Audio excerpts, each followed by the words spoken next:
Assalamualaikum warahmatullahi wabarakatuh. Perkenalkan, nama saya Frijal Firmansyah. Di sini saya mewakili kelompok 8 ingin menjelaskan tentang supremasi konstitusi di Indonesia. Assalamualaikum warahmatullahi wabarakatuh. Perkenalkan, saya Nova Herlentin, NPM 21520111158. Di sini saya akan membacakan pengertian supremasi konstitusi. Supremasi menurut Kamus Besar Bahasa Indonesia memiliki pengertian kekuasaan tertinggi. Jadi, supremasi konstitusi ini merupakan kekuasaan tertinggi yang dimiliki sebuah konstitusi. Di Indonesia memiliki makna konstitusi ini sebagai segala ketentuan dan aturan tentang ketatanegaraan dan undang-undang dasar suatu negara. Nama Adivia Mustika Nuri, NPM 2162011010. Tingginya kedudukan konstitusi dalam suatu negara dapat dilihat dari dua aspek, yaitu sebagai berikut. 1. Aspek hukum memiliki derajat tertinggi karena dibuat oleh dan pembuatan undang-undang dibuat atas nama, berasal dan dijamin oleh rakyat, serta ditetapkan oleh badan yang diakui dan sah. 2.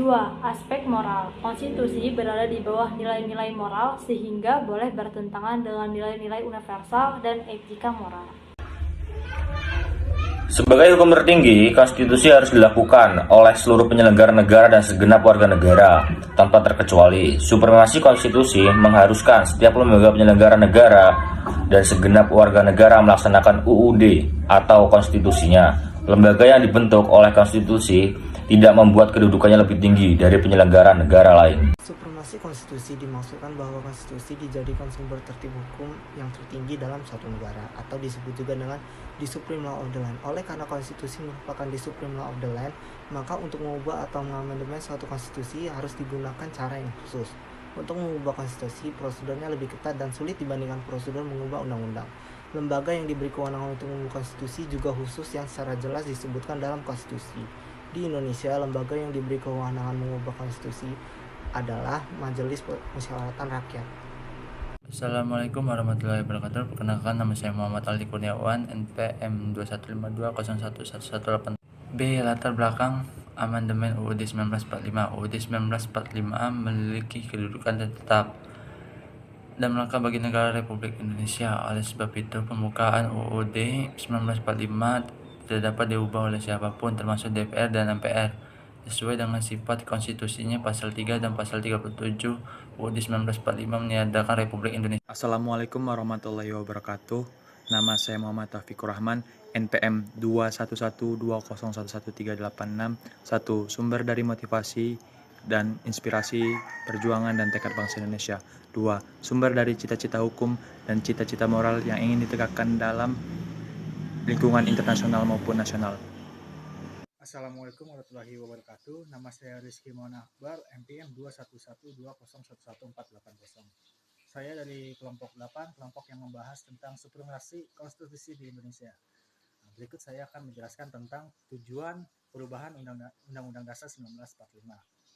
Sebagai penyempurnaan aturan dasar seperti tatanan negara, kedaulatan rakyat, dan hak asasi manusia, pembagian kekuasaan, ekstensi negara, demokrasi, dan negara hukum, serta hal-hal lain yang sesuai dengan perkembangan aspirasi dan kebutuhan bangsa.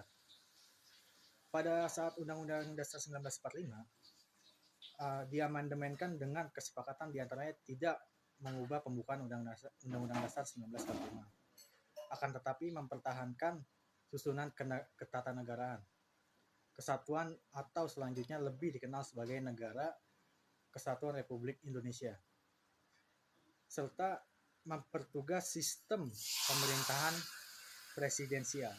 Terima kasih. Assalamualaikum warahmatullahi wabarakatuh. Perkenalkan, saya Abinar, NPM 21520111186. Selanjutnya, selain itu ada beberapa yang menjadi tujuan bangsa Indonesia merubah amandemen Undang-Undang Dasar 1945, yakni yang pertama, untuk mengembalikan Undang-Undang Dasar 1945 berderajat tinggi dan menjiwai konstitusionalisme serta negara berdasarkan atas hukum dan keadilan sosial bagi seluruh rakyat Indonesia. Yang kedua, menyempurnakan Undang-Undang Dasar 1945.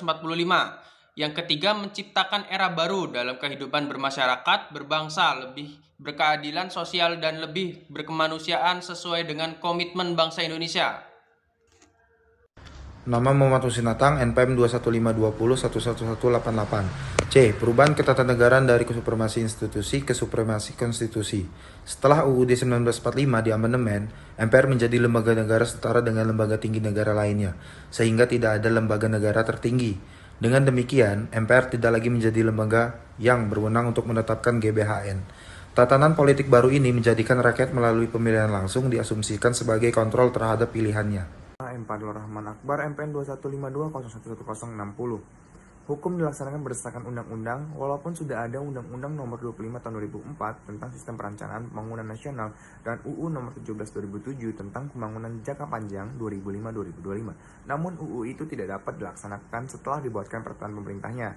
Dalam konteks ini, rakyat kembali berada di bawah supremasi pemerintah karena peraturan pemerintah sebagai juknis pelaksanaan UU dapat dibuat sesuai dengan kepentingan penguasa, mengutamakan kepentingan rakyat.